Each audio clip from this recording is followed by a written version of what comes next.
ఓం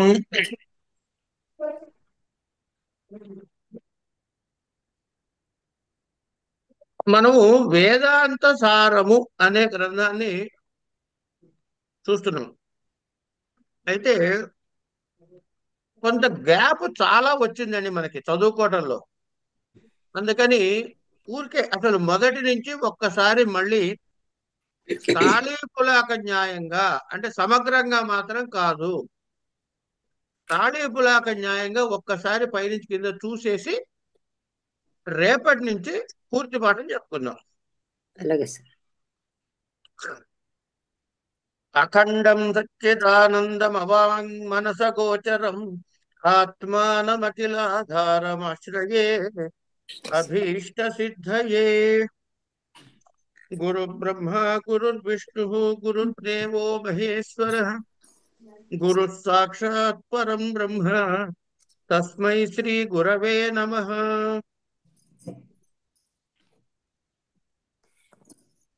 ఇప్పుడు మనం ఏం చెప్పుకుంటున్నాము? అఖండం, అఖిలాధారం అయినటువంటి ఆ పరమాత్మని నమస్కారం చేస్తున్నాం. దేనికోసంట? అభీష్ట సిద్ధయే, మన యొక్క అభీష్టములు నెరవేరుటకు. అందుకని ఏం చేస్తున్నాం? ఆ అఖిల ఆధారాన్ని ఆశ్రయిస్తున్నాం. అఖిలాధారము అంటే సమస్త చరాచర ప్రపంచానికి ఏదైతే మూలమైనటువంటి ఆధారమైన కారణం ఉందో ఆ కారణానికి. అది ఎట్లాంటి కారణం అంట? దాని స్వరూపం ఏమిట? సచ్చిదానంద విగ్రహం. అది సచ్చిదానందమైనటువంటి, పైగా ఏమంటే కొంచెం అది ఎట్లా ఉండో కొంచెం వర్ణించరా అంటే, ఆ వాంగ్ మనస అగోచరం, వాక్కుతో గాని మనసుతో కాని ఇలా ఉంటుంది అని చెప్పటానికి కుదరనటువంటి తత్వము. ఇది ఆ అవాంగ్ మానస తత్వం అన్నమాట. సరే,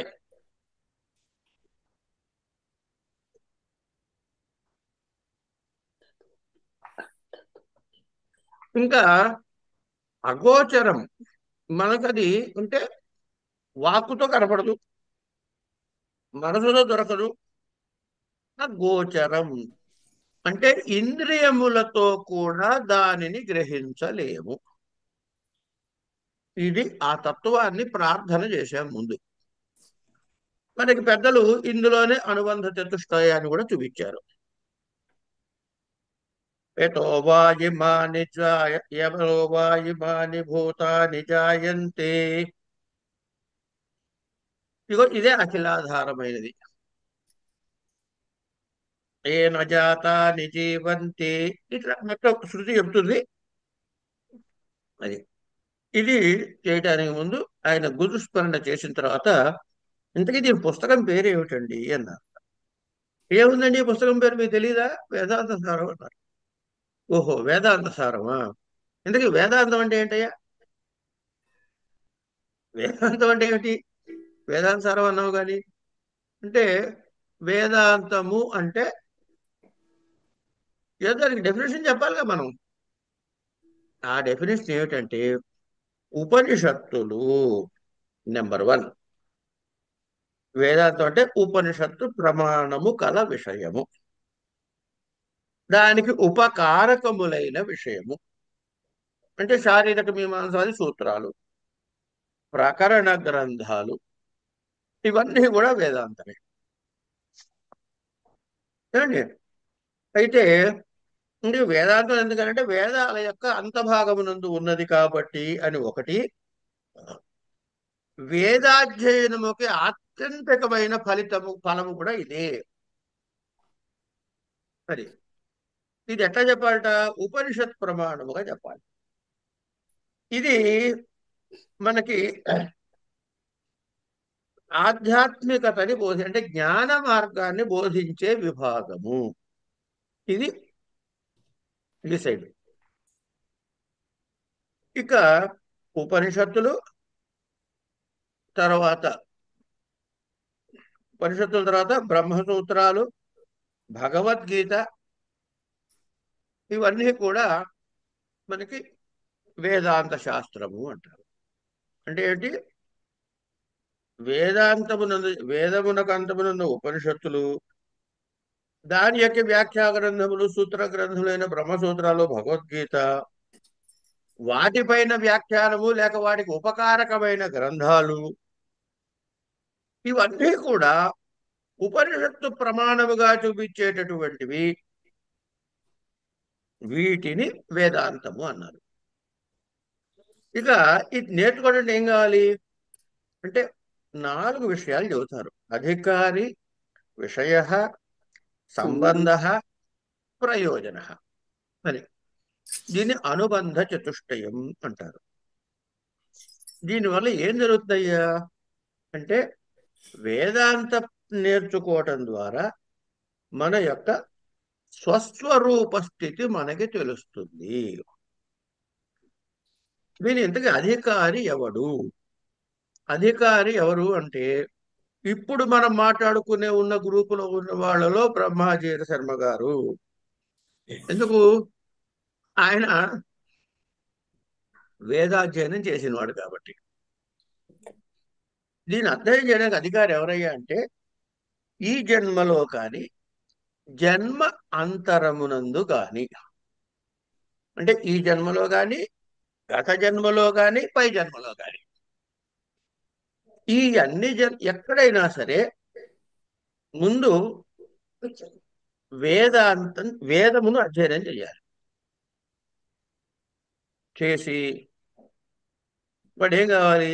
నిర్మలమైనటువంటి అంతఃకరణ కలిగిన వాడు కావాలి. అది ఎట్లా అవుతాడు అంటే వేద విహితమైన కర్మలను చేయటం, అధ్యయనము చేసి వేదమును వేదాంగములతో సహా అధ్యయనము చేసి కామ్య నిషిద్ధ కర్మలను పరిత్యజించి నిత్య నైమిత్తిక ప్రాయశ్చిత్త కర్మలను చేసి తద్వారా ఏం జరుగుతుంది? నిత్య కర్మలు అంటే మీకు అందరికీ తెలిసిందే, సంధ్యావందనాది కర్మలు. ప్రాయశ్చిత్త కర్మలు అంటే చాంద్రాయణాది వ్రతాలు. నైమిత్తిక కర్మలు అంటే జాతక కర్మాది ఇత్యాది కర్మలు చేసి వీటి ద్వారా మనసు నిర్మలం అవుతుంది. ఇంకా ఏం చేయాలయ్యా? ఉపాసన ద్వారా. ఉపాసన అంటే ఏమీ లేదు, సగుణ బ్రహ్మ చింతన. సగుణ బ్రహ్మ చింతన ద్వారా ఏకాగ్రత కలుగుతుంది. ఇవి కలిగిన తర్వాత అంటే వీడికి ఇప్పుడు ఏంటంటే నిత్య శుద్ధమైన అంతఃకరణ కలిగింది. ఇప్పుడు వీడు ఏం చేయాలి? సాధన చతుష్టయ సంపత్తిని సంపాదించాలి. సాధన చతుష్టయ సంపత్తి అంటే ఏమిటి? మొట్టమొదటి నిత్య వస్తు వివేక అంటాడు. మనకి నిత్యం అంటే ఏమిటో తెలియాలి, అనిత్యం అంటే ఏమిటో తెలియాలి. నిత్యం వస్తు బ్రహ్మ అని చెప్తాడు మనకి ఇందులోనే. నేను ఇప్పుడు మీకు గ్రంథంలోని మూల పంక్తులు చెప్పట్లే, దాని తాత్పర్యాన్ని మాత్రం ఒకసారి మర్చిపోకుండా వరుస మాత్రం చెప్పుకుంటున్నాం. సో నిత్య వస్తు వివేకము కలగాలి అంటే ఏం కావాలి? ముందు నిత్య ద్రవ్యం ఏమిటో తెలియాలి. అది తప్ప మిగిలినంతా అనిత్యమేగా. లేదా అనిత్యం అంటే ఏమిటో తెలియాలి. అది తప్ప మిగిలినంతా నిత్యమేగా. కనుక ఏ సాధకుడి యొక్క విశేషాన్ని బట్టి విషయం ఏంటంటే నిత్యానిత్య వస్తు వివేకం కావాలి. నిత్యము అంటే బ్రహ్మము, పరమాత్మ, చైతన్యం, ఆత్మ, ఇవన్నీ పర్యాయ పదాలే. ఇది నిత్యం. ఇది తప్ప సమస్తం అంతా అంటే మిగతా జగత్తు, దృశ్యమానమైన సమస్త జగత్తు కూడా అనిత్యం ఉన్నాడు. అదేంటండి, కళ్ళెదురుగైతే చెట్టు పుట్ట మనిషి గుట్ట అన్ని కనపడుతుంటే అనిత్యం అంటారు ఏంటి అంటే అది ఎందుకు అనిత్యమో తర్వాత తర్వాత చెబుతాడు మనకి. ముందు ఇక్కడ మూల గ్రంథాన్ని ఆధారం చేసుకు వెళ్తున్నాం. చదువుతున్నది వేదాంత శాస్త్రం కాబట్టి వేదమునందు చెప్పిన వాక్యాన్ని విశ్వసించాలి అనేది మన ప్రథమ కర్తవ్యము. కనుక దృశ్యమాన జగత్తంతా అనిత్యము, బ్రహ్మము మాత్రము నిత్యము. అయిపోయింది. ఉమ్. ఇక ఒకసారి ఏమయ్యా నిప్పు ముట్టుకుంటే కాలుతుంది అని ఎవడైనా చెబితే తెలిసిన తర్వాత పోయి ఎవడైనా నిప్పు ముట్టుకుంటాడా? ముట్టుకోడు కదా. కనుక నాయన ఇది నిత్యము ఇది అనిత్యము అన్నప్పుడు నిత్యము యొక్క ఏమిటో అనిత్యం ఏమిటో తెలిసిపోయిన తర్వాత ఎవడైనా మళ్ళీ అనిత్యం వెనకాల పరిగెడతాడా? పరిగెత్తడు. కనుక అనిత్య వస్తు వివేకం కలిగిన తర్వాత అప్పుడు మీకు ఏమవుతుందండి? నిత్యానిత్య వస్తు వివేకము కలిగిన పిదప జరిగే మొట్టమొదటిది ఏమిటి అంటే వైరాగ్యం. వాడికి ఇహ అముత్ర ఫల భోగ త్యాగ. త్యాగ లేక విరాగ, విరక్త, ఈ ఈ మాటలను ఏదైనా వాడుకోండి. ఒక్కొక్క గ్రంథంలో ఒక్కొక్క మాట వాడతారు. వైరాగ్యం అనుకుందాం.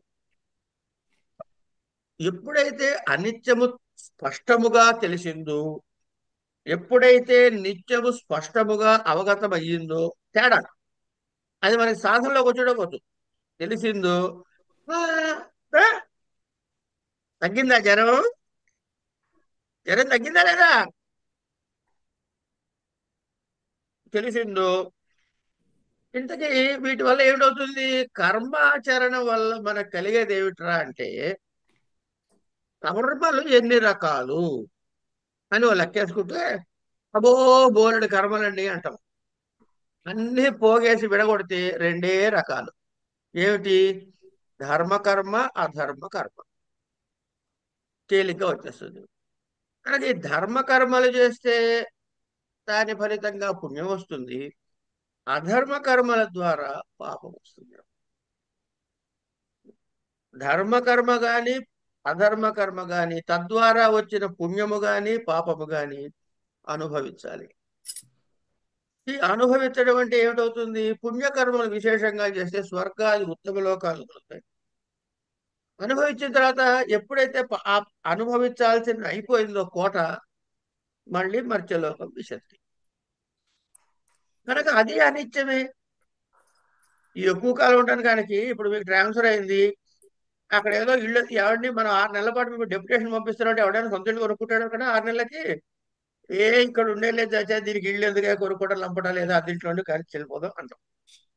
ఇలాగే స్వర్గ నరకాదులు కూడా అంతేగా. పర్మనెంట్ కాదని తెలిసిన తర్వాత అక్కడ మనం ఇల్లు కట్టుకో, మనకి ఇల్లు అమ్మేందుకు ఎవడు లేడు. ఏమండి? కనుక గవర్నమెంట్ ఆస్తులు అయితే ఇక్కడైతే అమ్మేస్తారు కానీ పాప ఆ లోకల్లో ఇంద్రుడు ఎవరు అమ్మటానికి లేదు. కొనుక్కో. విషయం ఏంటంటే మళ్ళీ వెనక్కి వస్తుంది. ఈ వచ్చేదానికి దానికి ఎందుకయ్యా పర్మనెంట్ గా ఉన్నది ఏదో వ్యవస్థ చేసుకోక అని మనం మామూలుగా లౌకికంగా చెప్పుకున్నట్టే. కనుక ఏమిటైంది? లౌకిక సుఖాల మీద గాని పారలౌకిక సుఖాలు ఇహ అముత్ర ఫలముల యొక్క భోగముల యొక్క త్యాగము లేక విరమణ. అంటే వివేకం కలిగితేనే వైరాగ్యం వస్తుందండి. కనుక వివేక వైరాగ్యం ఇది వచ్చిన తర్వాత ఏమవ్వాలి? మనం జారిపోతూ ఉంటాం. ఇది మన లక్షణం. ఈ జారిపోవటం అనే లక్షణం మనకుంది. ఎందుకు జారిపోతాం? అది లక్షణం, అంతే మనిషి లక్షణం. ఎందుకంటే అనాదిగా వస్తున్నటువంటి అజ్ఞానాన్ని పోగేసుకుని ఉన్నవాళ్ళమే. కనుక ఆ స్థితి నుంచి బయటపడాలి. అందుకని ఏంటి చెప్పారంటే, నాయన ఇవి వచ్చిన తర్వాత మళ్ళీ జారిపోకుండా నువ్వు ఏం చేయాలంటే నాయన, ముందు అన్నిటికన్నా దొంగది నీ దగ్గర ఒకటి ఉంది. దాని పేరు మనసు. ఆ మనసుని కట్టడి చెయ్యి. నువ్వు చెప్పినట్టు నీ మనసు వినేలా దాన్ని కంట్రోల్లో పెట్టుకో అన్నారు. మళ్ళీ జారిపోకుండా. అందుకని దాన్ని శమము అన్నారు. ఇది అయిన తర్వాత ఇంద్రియాలు ఉన్నాయి. జ్ఞానేంద్రియ, కర్మేంద్రియాలు. వీటి వ్యాపారం ఏమిటి అంటే ఇక్కడి నుంచి బయటి ప్రపంచంతో కనెక్షన్ ఏర్పాటు చేసేది ఇదే. జ్ఞానేంద్రియాలు చూసి ముచ్చటపడతాయి. ఏమండి? తర్వాత ఏమన్నా అవి తీసుకురావాలని చెప్పి కర్మేంద్రియాలు పరిగెడతాయి. వీటిని అణిచిపెట్టి ఉంచాలి. కనుక దాన్ని దమము అన్నారు. శమ దమాలు. ఉంచిన తర్వాత అటు వెళ్దామా అని అంటే, ఏలే వెళ్ళటాలే గిట్టాలే వెనక్కిరా అని కూర్చోబెట్టి వాటి మీదికి చిత్తము పోకుండా వాటి నుంచి మరల్చడం, ఇంద్రియాల్ని మరల్చి అట్టు పెట్టుకోవడం ఉంది ఉపరతి. అయితే జీవితం ఉంది, సుఖదుఖాలు అనుభవించాల్సిందే మనం. ఎందుకు? ప్రారంభం అనుభవించే కానీ పోదు కదా. కనుక ఇక్కడ మనకు కొన్ని సుఖాలు వస్తుంటాయి, కొన్ని దుఃఖాలు వస్తుంటాయి, కొన్ని ఆనందాన్ని ఇస్తుంటాయి, కొన్ని ఏమైనా ఖేదాన్ని ఇస్తుంటాయి. వీటన్నిటినీ కూడా ఏది ఎలా వస్తే అలా ఏడవకుండా, కంప్లైంట్ చెయ్యకుండా, వచ్చింది వచ్చినట్టు అనుభవించటము అంటే సుఖ దుఃఖ సమత్వ దృష్టి. దీన్ని తితిక్ష అన్న. పరమాత్మయందు లగ్నచిత్తుడై ఉండుట సమాధి, గురువుల ఎడ శాస్త్రముల ఎడ భక్తి విశ్వాసములు కలిగి ఉండుట శ్రద్ధ. వీటి ద్వారా వీటన్నిటినీ కలిపి పోగేసి ఆరింటిని సమాధి షట్క సంపత్తి అన్నారు. కనుక వివేకము, వైరాగ్యము, సమాధి షట్క సంపత్తి. ఇప్పుడు వీడికి ఏం కలుగుతుంది? సరే ఇవన్నీ వదిలేసాం, ఇంతకీ నేనేం చేయాలి ఇప్పుడు? నా బతుకేమిటి అంటే, ఏం లేదురా నాయన, మోక్షమును కోరుకో అన్నాడు. ఈ జీవితాలు, ఈ పంపటాలు, ఈ తిరుగుళ్ళు, ఎరా అబ్బాయి ఏం తిరగకుండా ఒక పక్కన కూర్చోలేవు, ఊరికి అటు ఇటు తిరుగుతుంటావు అని తల్లిదండ్రులు పిల్లలు కోపడతారా? కోపడరా? అట్లా పెద్ద పరమాత్మ మన కోపడతారు. ఎరా ఊరికే ఈ సంసారంలో పడి తిరుగుతున్నావు, ఓ చోట కూర్చోలేవా అంటే కూర్చుంటారండి అనేది ముముక్షత్వం. కనుక ఆ మోక్షేచ్ఛ అన్నది కలగాలి. ఈ మోక్షేచ్ఛ ఒక అరగంట సేపు ఉండి తర్వాత మళ్ళీ సినిమా హాల్ అయిపోగానే మళ్ళీ బయటకు వచ్చినట్టు కాకుండా తీవ్రతరమైన ముముక్ష ఉండాలి. కనుక ముముక్ష అంటే ఆత్యంతికముగా పరమమైనటువంటి మోక్ష ఇచ్ఛ కలిగి ఉండాలి. ఇది ముముక్షత్వం. వీటిని ఏమన్నారు అంటే, వీడు ఒక అధికారి అవుతాడు.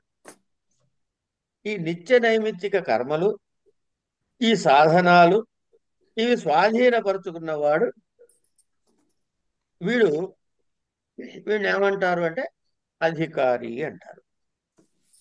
అధికారి అయిన తర్వాత ఇంతకీ ఈ గ్రంథంలో ఏం చెబుతున్నారయ్యా అంటే, విషయం ఏమిటి అంటే జీవుడికి బ్రహ్మమునకు ఐక్యతని ప్రతిపాదిస్తుంది. కనుక ఇందులో సంబంధం ఏమిటి అంటే, జీవుడి యొక్క బ్రహ్మము యొక్క ఐక్యత ఉపనిషత్తుల వాక్యాలతో అనుసంధానము. కనుక బోధ్య బోధక భావము అంటారు. ఇది సంబంధం. ప్రయోజనం ఏమిటి? ఎప్పుడైతే అజ్ఞానం తొలగిపోయిందో, ఆత్మదర్శనం కలిగిందో, పరమమైన ఆనందము అనగా మోక్ష ప్రాప్తి కలుగుతుంది. ఇది పరమ ప్రయోజనము. ఇక్కడికి అయిపోయిందండి. ఇన్ని తెలుసుకున్న తర్వాత వీడికి ఏమిటవుతుంటుంది? అరే రే రే రే, ఎన్ని జన్మలు ఎత్తాను రా నాయన నేను, నాకు ఇదంతా వృధా అయిపోయింది అని వాడు, ఒక వ్యక్తి ఎవడికైతే జనన మరణాదుల సంసారం అనే అగ్ని నెత్తి మీద భగ భగ భగ భగ మండుతూ ఉంటే ఆ మంటని తట్టుకోలేక, మంటను తట్టుకోవాలంటే ఏం చేయాలంటే గబగబా వెళ్ళి నీళ్ళలో దూకాలి. ఇక అలా పరిగెత్తుకుంటూ వెళ్ళి గురువు దగ్గర పడి పడతాడు వాడు. గురువు అంటే ఎవడు అని మళ్ళీ నెక్స్ట్ ప్రశ్న. అంటే శ్రోత్రియం బ్రహ్మనిష్టం అన్నాడు. శ్రోత్రియం బ్రహ్మనిష్టం గురుం, ఆయన దగ్గరికి వెళ్ళాలి మనం. శ్రోత్రియం అంటే ముందు వేదమును చదివిన, శ్రౌతమును తెలిసినవాడు ఆయన. బ్రహ్మనిష్టం అంటే బ్రహ్మమునందు ఆయన రమించువాడు, అంటే బ్రహ్మజ్ఞాని, అనుభవపూర్వకమైనటువంటి బ్రహ్మజ్ఞాని. ఇది ఆయన లక్షణం. అలాంటి వారి దగ్గరికి మనం పరిగెత్తుకుంటూ వెళ్ళాలి. వెళ్ళి, అయ్యా నాకు విషయం చెప్పండి అని అడగాలి. అప్పుడు ఆయన ఏం చేస్తాడట? మనకి వాక్యం చెబుతారండి గ్రంథంలో. అయం అధికారి జనన మరణాది సంసారానల తప్తో దీప్త శిర జలరాశిమివ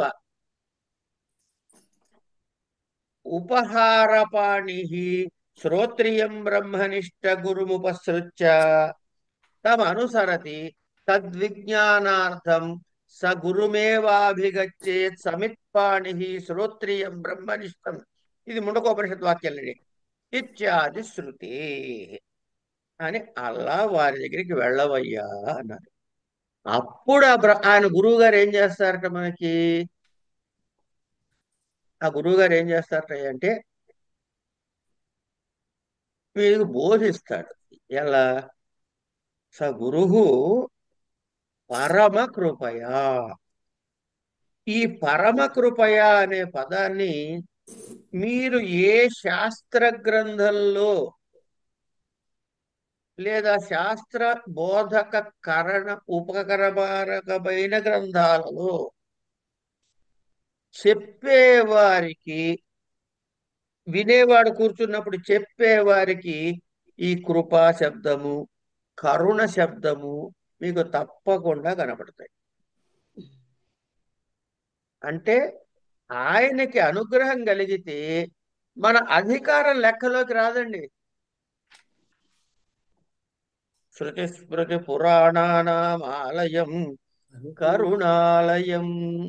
కరుణకి సాకారమైన వాడు శంకర భగవత్పాదులు వారు. నమామి భగవత్పాద శంకరం లోకశంకరం అని మన ధ్యాన శ్లోకం. అట్లాగే భాగవతం తీయండి. పరమ కృపాళుడైనటువంటి కరుణతో వచ్చి ఆయన చెప్పాడు అంటాడు. ఇంకో గ్రంథం తీయండి, కరుణతో చెప్పాడు అంటాడు. ఇంకే గ్రంథమైనా మీరు చూడండి, ఈ కరుణ శబ్దాన్ని తీసేసి ఏ గురువుని మనకి ప్రథమంలో పరిచయం చేయదు శాస్త్ర గ్రంథం. అది వాళ్ళ కారుణ్యానికి లెక్క. ఆయన ఏం చేస్తాడంటే పరమ కృపయా అధ్యారోప అపవాద న్యాయేన. అధ్యారోపము అపవాదము అనేటటువంటి న్యాయం దానికి ఉదాహరణతో మనకి పరమ తాత్పర్యాన్ని నేర్పిస్తారు. అధ్యారోపం అంటే ఏమిటి? అపవాదం అంటే ఏమిటి చూద్దాం. అధ్యారోపం అంటే ఏమిటంటే ఒక వస్తువు మీద ఒక అవస్తువుని ఆరోపించటం అధ్యారోపం. వస్తువు ఏమిటి? బ్రహ్మము. వస్తువు బ్రహ్మము.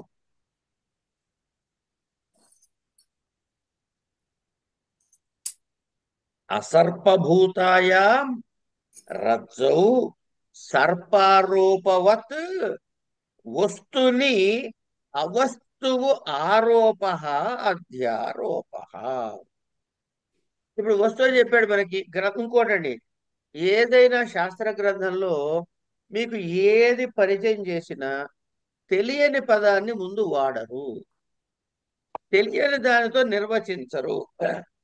ముందు దాన్ని ఉచ్చరిస్తాడు, ఆ పేరుని. దీన్ని ఉద్దేశము అంటాం. తర్వాత దాని అర్థం ఏమిటో చెబుతాడు, దాన్ని లక్షణము అంటాం. ఉద్దేశము, లక్షణం. తర్వాత దానికి ప్రూఫ్ ఏమిటి, ప్రమాణం ఏమిటి, ప్రమాణం చెబుతాడు. కనుక కేవలం నామోచ్చారణే ఉద్దేశం. అంటే పేరు చెబితే చాలు, ఉద్దేశం చెప్పినట్టే. తర్వాత లక్షణ ప్రమాణాలు. కనుక లక్షణ ప్రమాణాభ్యాం వస్తుసిద్ధి. ఒక వస్తువు యొక్క విశేషం మనకి తెలియాలంటే లక్షణ ప్రమాణాలతోటి చెప్పాలి.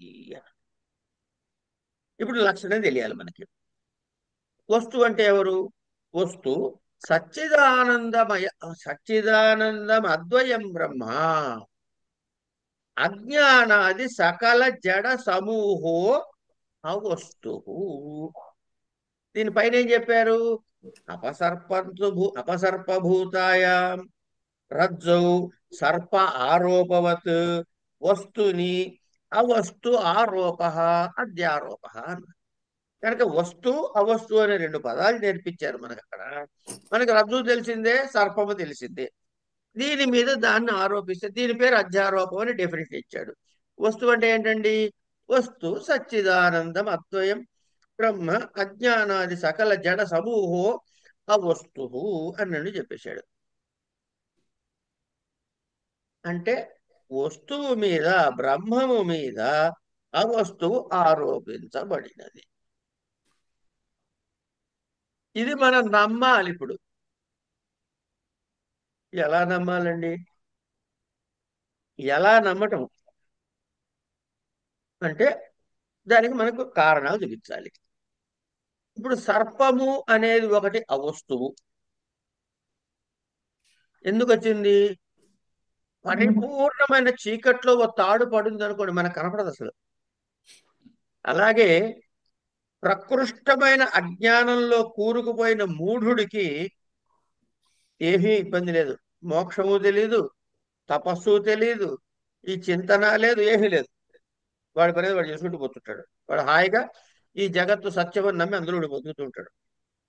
పుడుతూ ఉంటాడు, పోతూ ఉంటాడు, పుడుతూ ఉంటాడు, పోతూ ఉంటాడు. బాగా జ్ఞానం కలిగింది వాడికి, ప్రకాశవంతమైన లైట్ లో ఉన్నాం మనం. అక్కడ తాడు తాడులాగా కనబడుతుంది, కానీ దాని మీద పామును ఊహించుకో మనం పొరపాటు కూడా. అంటే ఏమైందన్నమాట? అంటే పరిపూర్ణ జ్ఞానవంతుడికి సత్యము తెలుస్తుంది, పరిపూర్ణ అజ్ఞానికి సత్యము గురించి స్ఫురణే ఉండదు. వాడు అజ్ఞానంలో హాయిగా బతికేస్తూ, అసత్యంలో హాయిగా బతికేస్తూ ఉంటాడు. ఈ రెండిటి విచక్షణ చేయాలని ఆలోచన కూడా ఉండదు. విచక్షణ చేయాల్సిన అవసరం వాడికి ఉండదు, విచక్షణ చేయాలన్న ఆలోచన వీడికి ఉండదు. మధ్యలో ఉంటాడు, అటు కాకుండా అర్థం కాకుండా ఉన్నవాడు. వాడికి ఇవన్నీ కావాలి. అంటే మసక చీకటిలో ఒక తాడు యొక్క ఆకారాన్ని చూసి సర్పభ్రాంతిని పొందాం. ఇప్పుడు అక్కడ సర్పము ఉన్నదా? లేదు. పోని లైట్ వేశాము, సర్పము కనపడలే, తాడు కనపడింది. ఈ సర్పం ఎక్కడికి పోయింది? తెలీదు. అసలు ఉంటేగా పోవడానికి. లేనిది ఉన్నట్టుగా భావించాము. అంటే ఒక అధిష్టానం మీద ఒక అసత్తుని ఆరోపించాము. అధిష్టానం సత్యం. ఈ అధిష్టానం ఏదైతే ఉందో అది సత్యం. దీని మీద ఆరోపించబడింది ఏదైతే ఉందో అది మిథ్య, మాయ. ఈ సర్పం పోయింది. మరి సర్పం లేదని మనకి ఇక భయం ఎందుకండి మేస్టారు అని అంటే, ఓరి నాయన, ఆ సర్పము ఉన్న భావన, తాడుని చూసి నువ్వు సర్ప భావనలో ఉన్నంతసేపు కూడా నీకు దగ్గరగా ఉంది కాబట్టి స్వేదము చెమటలు పట్టాయి, కంపము వణుకొచ్చింది, భయం వేసింది. ఇవన్నీ నీ శారీరకం మీద కనపడాల్సినటువంటి అన్ని లక్షణాలు కనపడాయి. నిజ సర్ప దర్శనములో కలిగే సమస్తము ఈ మాయ అవస్తువైన సర్పము ఉన్న భావనతో ఉన్నప్పుడు కూడా కలిగాయి. కనుక ఇప్పుడు సర్పం ఉన్నట లేనట? ఏమండి, సర్పము అబద్ధం అంటే నీకు చెమట పడకూడదు, భయం వేయకూడదు, వణుకు రాకూడదు, అదే వచ్చాయి. కనుక అది సత్యం అని. సత్యం అంటే పామును చూపించంటే పామును చూపించలేవు. కనుక చూపించమంటే చూపించలేవు. లేదురా నాయన అంటే ఉందనిపిస్తుంది, ఉన్నదిరా నాయన అంటే లేదనిపిస్తుంది. ఇది పరిస్థితి. దీన్ని అధ్యారోపం అన్నాడు ఆయన. కనుక ఇది ఎప్పుడు? మసక చీకట్లో. దీనికి గురువు వస్తాడు. వచ్చి నాయన నువ్వేం టెన్షన్ పడవాకు అని మనకి జ్ఞానం ఉదయం చేస్తాడు. ఈ అధ్యారోప కాన్సెప్ట్. ఇప్పుడు దీన్ని తాడుని తీసి బ్రహ్మాన్ని పెట్టండి, సర్పాన్ని తీసి జగత్తుని పెట్టండి. జగత్తు కనపడుతుంది మనకి. దానివల్ల మనకి ద్వంద్వం కనపడుతోంది. ఈ ద్వైతీభావంతో మనకి భయాలేస్తున్నాయి, కంపం వస్తోంది, స్వేదం వస్తోంది. ఈ జగత్తుని నేను అనుభవిస్తున్నాను అనుకుంటున్నాం, పాపం వస్తోంది, పుణ్యం వస్తోంది, రాకూడని పొట్లాలన్నీ వచ్చి చేరుతున్నాయి మన సంచిలోకి. ఎప్పుడైతే బ్రహ్మ పదార్థం తెలిసిందో జగత్తు మాయమైపోతుంది అని అధ్యారోపం అనే తాత్పర్యం. అంటే ఇప్పుడు ఏం చేయాలన్నమాట? మనకి అజ్ఞానము ప్రధానమైంది అని. ఈ అజ్ఞాన లక్షణం ఏమిటండి అంటే, ముందు ఆ అజ్ఞాన లక్షణాన్ని తెలుసుకోవాలి. అజ్ఞాన లక్షణం తెలుసుకోవడం అంటే అజ్ఞానం అని మళ్ళీ దాన్ని ఎక్స్ప్లెనేషన్ మొదలు పెడుతున్నాడు. అజ్ఞానం అంటే సత్ అసత్ యొక్క, సత్తు అసత్తని, అది త్రిగుణాత్మకమని, అది అనిర్వచనీయమని, జ్ఞానమునకు విరోధి అని. జ్ఞానముకు విరోధి అంటే జ్ఞానము యొక్క లేమి, జ్ఞాన అభావము, అజ్ఞానము అంతే. ఇది భావ రూపమైనదని యత్కించిత్ అని పెద్దలు అంటారు.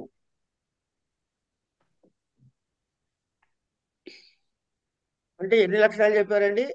అజ్ఞానం అంటే సత్తు అసత్తు, సత్వరజస్తమోగులైన మూడు గుణాలు.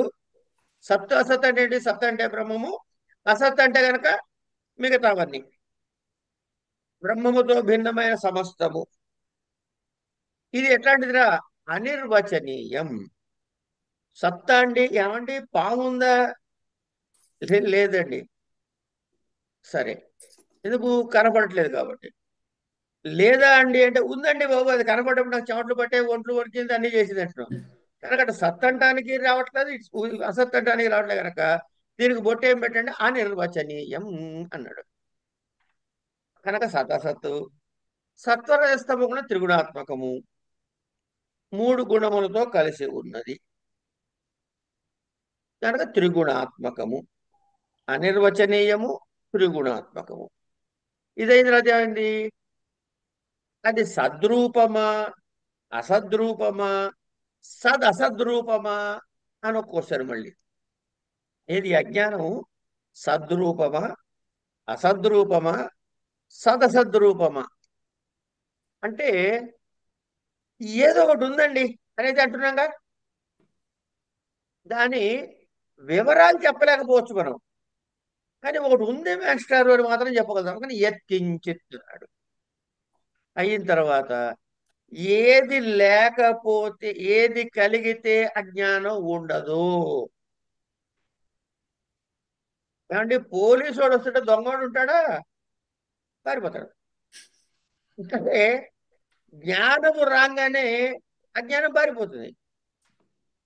అంటే జ్ఞానము కలిగిన వెంటనే, ఇది జరిగిన తర్వాత జరగదు, ఇది జరిగింది అనగానే అది లేదని అర్థం. ఏదైతే జ్ఞాన ప్రాప్తితో సమాప్తి అయిపోతుంది గనక దాన్ని జ్ఞాన విరోధి అన్నాం. అజ్ఞానాన్ని. నాలుగు. ఏమండి? తర్వాత భావరూప. భావరూపం ఎందుకన్నావయ్యా అంటే అనుభవంలోకి వచ్చేది. మనం ఏమంటున్నాం? రాత్రండి అస్సలు తిన్నది అరగలేదు, నిద్రే పట్టలేదు నాకు. ఎవరికయ్యా నిద్ర పట్టాల్సింది? ఆత్మకు నిద్ర పడుతుందా? ఆత్మకు మెలకు వస్తుందా? అహమజ్ఞోహం, నాకేం తెలియదు. అహం జ్ఞాని, నా జ్ఞానం ఉంది. నేను నిద్రపోయాను, నేను లేచాను. ఈ నేను వేరు, ఈ చేసే వ్యవహారాలు వేరు. కానీ ఈ అనుభవాన్ని స్వీకరిస్తుంది దేనివల్ల? ఈ అజ్ఞానం వల్ల. కనుక దీనికి భావరూపీ అని పేరు పెట్టాడు. ఏమండి? దేవాత్మశక్తి ఇత్యాది శృతి వచనే ఇవన్నీ కూడా మనము చెప్పుకున్న ఈ అజ్ఞాన లక్షణానికి పుష్టిని కలిగిస్తున్నాయి అని, దాన్ని సమర్థిస్తున్నాయి అని చెప్పడం అనమాట. ఒక ప్రశ్న ఇలా అడగండి. అమ్మా ఒక ప్రశ్న. ఏంటి? ఇది ఎత్కించిత్ అన్నారు కదా, ఒక స్టేజ్ లో అజ్ఞానంతో ఉన్న మనిషి, ఉమ్, అది ఆ స్టేజ్ లో అతనే ఆలోచిస్తాడా, లేకపోతే గురువు దగ్గరికి వెళ్ళి అది తెలుసుకుంటాడా? అజ్ఞాన లక్షణం తెలుస్తుందంటే గురువు దగ్గరికి వెళ్ళాకే. అది అప్పటి వరకు భ్రమలోనే ఉంటాడు అంతే. అనుమానం లేకుండా గురువు చెబితే ఉమ్. గానీ మనకి తెలియదండి. ఉమ్. ఇప్పుడు మనం ఏం చెయ్యాలి? ఇప్పుడు మనకి ఏం చెప్పాడు? అజ్ఞానం అంటే ఏమిటో పరిచయం చేశాడు గ్రంథకర్త. ఉమ్. ఈ అజ్ఞానం అంటే ఏమిటి? అయిపోయింది. అజ్ఞానం అంటే అజ్ఞానం అంటే ఏంటి? అజ్ఞానం అంటే, అజ్ఞానం అంటే తెలియదానే అజ్ఞానం అంటాడు వాడు, నాలాంటి వాడు. సరేనయ్యా, అజ్ఞానం అంటే ఏమిటో చెప్పు అంటే, బాబు అవి రెండు రకాలు అన్నాడు మళ్ళీ. అజ్ఞానం ఎన్ని రకాలయ్యా అంటే, ఇదం అజ్ఞానం సమష్టి వ్యష్ట్యభిప్రాయేణ ఏకం అనేకమితి చ వ్యవహ్రియతే. ఈ అజ్ఞానం ఏదైతే ఉందో సమష్టి అని, వ్యష్టి అని విడివిడిగా, ఒకటిగా, అనేకముగా వ్యవహరించబడుతోంది. ఇదెట్లా కుదురుతుంది? ఒకటే రెండుగా ఎలా వ్యవహరించబడతాయి అని మనకి సందేహం వస్తుంది. ఏమండి, ఈ సందేహం రావటంతో మనకి ఏం చెయ్యాలి, ఎలా అని తెలుసుకోవటానికి ప్రారంభం చేస్తాం. కనుక ఈ అజ్ఞానం యొక్క లక్షణంలో సమష్టి అంటే ఏమిటి, వ్యష్టి అంటే ఏమిటి అని చూద్దాం. ఇప్పుడు ఒక చెట్టు ఉందండి, మామిడి చెట్టు అన్నాం. లేదు, ఒక నీటి బిందువు ఉంది, ఒక జీవుడు ఉన్నాడు. మూడు చెప్పారు. అంటే ఒక ఉదాహరణ రెండు చెప్పారు, ఒకటి చెప్పదలుచుకున్న తత్వసారం చెప్తున్నారు. ఒక్కటే చెట్టు ఉంది, దాన్ని ఏమంటాం? వృక్షం అంటాం. ఏమయ్యా, ఇట్లాంటి 100 వృక్షాలు పెట్టామనుకో, ఒక ఎకరం పొలం కొను, 2 ఎకరాలు పొలం కొని, దాన్ని ఏమంటున్నాం? మా మామిడి తోట అంటున్నాం. ఈ తోట అంటే ఏమిటి? విడివిడిగా ఉన్న చెట్లన్నీ ఒక తోట పెడితే తోట అయింది అది. కనుక తోట అన్నది పేరా, ఈ వృక్షాల యొక్క సమూహానికి పేరా? వృక్ష సమూహం. వృక్షము అంటే వృక్షం ఒకటి వ్యష్టిగా. ఇలాంటి వ్యష్టి వృక్షాలు అనేకముగా పెడితే దాన్ని సమష్టి అన్నాం. ఏమండి, వ్యష్టి సమష్టి. వృక్షము, వృక్షముల సమూహం అనుకుంటే దానికి ఒక పేరు పెట్టాం, కామన్ నేమ్ వనం అన్నాం. కనుక వనం అంటే వృక్షం కన్నా భిన్నమా? వృక్షమేనా? వృక్షమే. జల బిందువు, జలాశయము, జల బిందువుల సమూహమేగా జలాశయం అంటే. ఉమ్. కనుక జలాశయం అన్నా జలం అన్నా ఒకే తత్వాన్ని సూచిస్తోందిగా. అట్లాగే జీవుడు అన్నావు, జీవుడు అన్నది అనేక జీవుల సముదాయానికి ఏమంటాము? అది సమష్టి అజ్ఞానం. ఇదే అజ్ఞానానికి లక్షణం. అంటే అజ్ఞానము రెండు రకాలు, ఒకటి వ్యష్టి, రెండవది సమష్టి. అయిన తర్వాత ఇప్పుడు ఏం చేయాలి మనం? అజ్ఞాన సమష్టి యొక్క లెక్కలేమిటి, అజ్ఞాన వ్యష్టి యొక్క లెక్కలేమిటి అని చూసుకోవాలి. అజ్ఞాన సమష్టి లెక్క ఏమిటి, అజ్ఞాన వ్యష్టి లక్షణం ఏమిటి? ఈ అజ్ఞానము శుద్ధ చైతన్యము అంటే పరమాత్మతో కలిసి, ఈ సమష్టి అజ్ఞానము పరమాత్మ చైతన్యముతో కలిసి ఉన్నప్పుడు దానికి ఏం పేరు పెడతావయ్యా అంటే ఈశ్వర అంటాం. ఇది శుద్ధమైనటువంటి సత్వ ప్రధానమైనటువంటి స్థితి.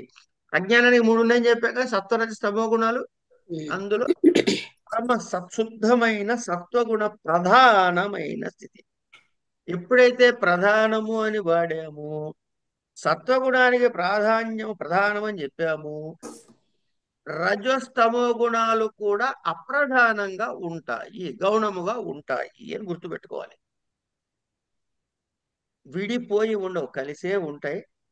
అవి ప్రధానంగా సత్వగుణం ఉంటుంది. ఇదేమిటిది? ఇదేంటి? సమష్టి అజ్ఞానానికి, సమష్టి అజ్ఞానము పరమ చైతన్యముతో, పరమాత్మ చైతన్యము కలిసినప్పుడు వచ్చిన స్థితి. దీని పేరు ఈశ్వర.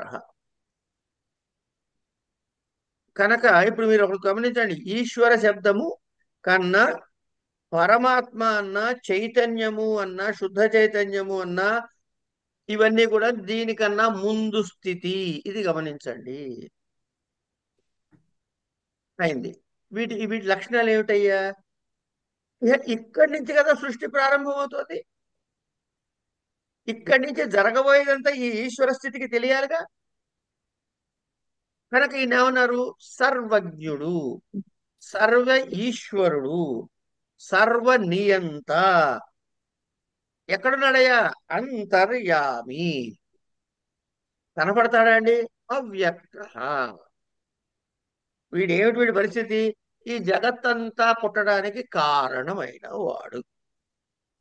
సర్వజ్ఞ, సర్వేశ్వర, సర్వనియంత, అంతర్యామి, అవ్యక్త, సర్వజగత్ కారణ.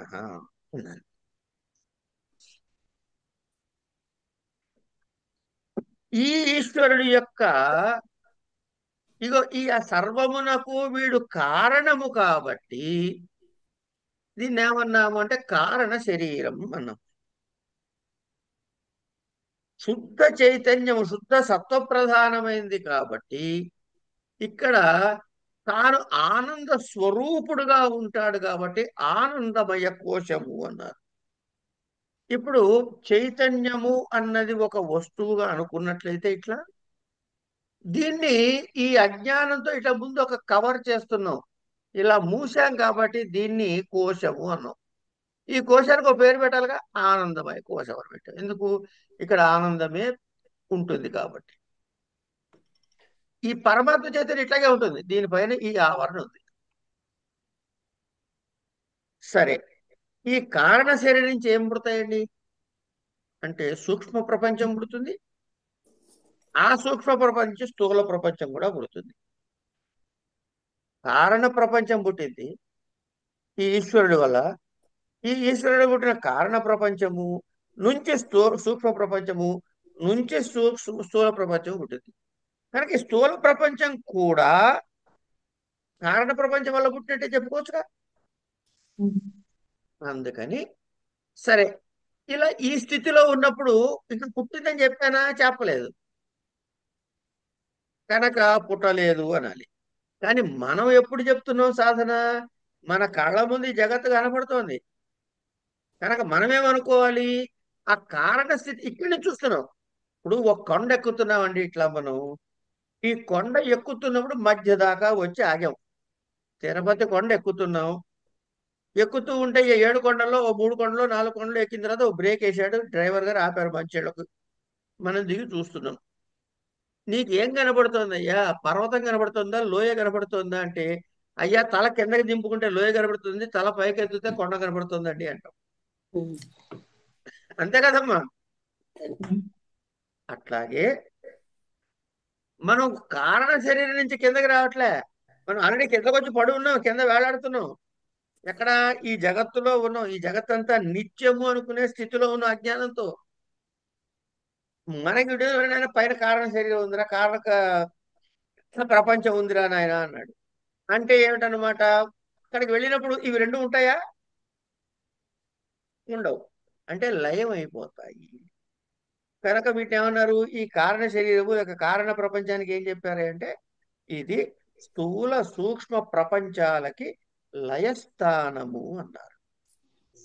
అన్నీ ఇక్కడ నిశ్శబ్దుగా అయిపోతాయి కనుక సుషుప్తి అవస్థ అన్నారు. అంటే ఇప్పుడు ఈ కారణ శరీరం శుద్ధ చైతన్యము సమష్టి అజ్ఞానంతో కలిసిన ఈశ్వర స్థితిలో సర్వజ్ఞుడి ఈశ్వరుడి పేరు అంటే ఈ లోపల ఉన్నవాడే ఈ చైతన్యం ఉందే, ఇది పరమ చైతన్యం. ఈ పరమ చైతన్యానికి కోశం పెడితే ఈ కాంబినేషన్ ప్యాక్ ఈశ్వరుని పేరు పెట్టుకుంటామండి. ఇందులో రెండు ఉన్నాయి ఇక్కడ. ఒకటి త్రిగుణాత్మకములైన అజ్ఞానాదులు, శుద్ధ చైతన్యమైన పరమాత్మ చైతన్యము. ఈ పరమాత్మ చైతన్యాన్ని ఏమన్నా ఈశ్వరుడు అంటున్నావు, ఈ ఆవరణలో వాటి ఉన్నట్టుగానే ఏమంటున్నావు? ఆనందమయ కోశము, కారణ శరీరము, సుషుప్తి దశ, లయ స్థానము అని పేర్లు పెట్టాం. కనుక ఈ షీల్డ్కి ఏమన్నా కొన్ని పేర్లు, ఈ లోపల చైతన్యానికి ఏమన్నా ఈశ్వరుడు అని పేరు పెట్టుకున్నాం. ఇది అయిన తర్వాత వ్యష్టికి వస్తేను అదే అజ్ఞానము, అదే శుద్ధ చైతన్యము. కాకపోతే శుద్ధమైన సత్వ ప్రధానం కాకుండా మలిన సత్వ ప్రధానము అన్నాం. అంటే కొంచెం తక్కువ స్థాయి ఉపాధిగా భావిస్తున్నాం. వీడి పేరేం పెట్టాలి మరి? వాడికి ఈశ్వరుడు అని పెడితే వీడికి ప్రాజ్ఞుడు అని పేరు పెట్టారు.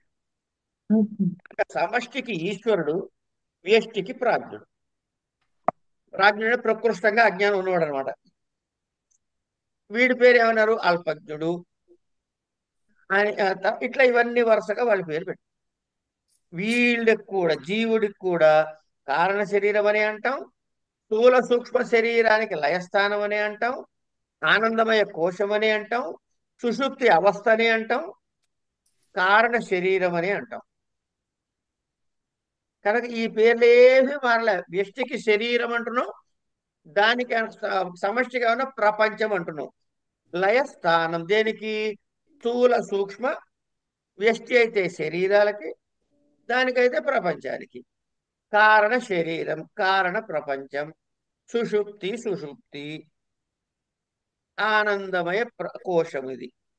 అది ఆనందమయ కోశమే. ఇలా చెప్పిన తర్వాత సుషుప్తి అవస్థలో ఏమిటి ఉంటాయి అన్నది చూస్తే, ఈ ఈశ్వరుడికి ఈ ప్రాజ్ఞుడికి కూడా ఏ భేదము ఉండదు. సుషుప్తిలో ఈ ప్రాజ్ఞుడికి వీడికి కూడా ఏ భేదము ఉండదు. ఎలా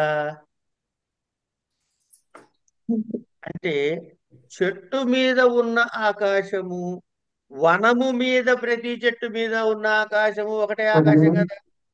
అలా అన్నాడు.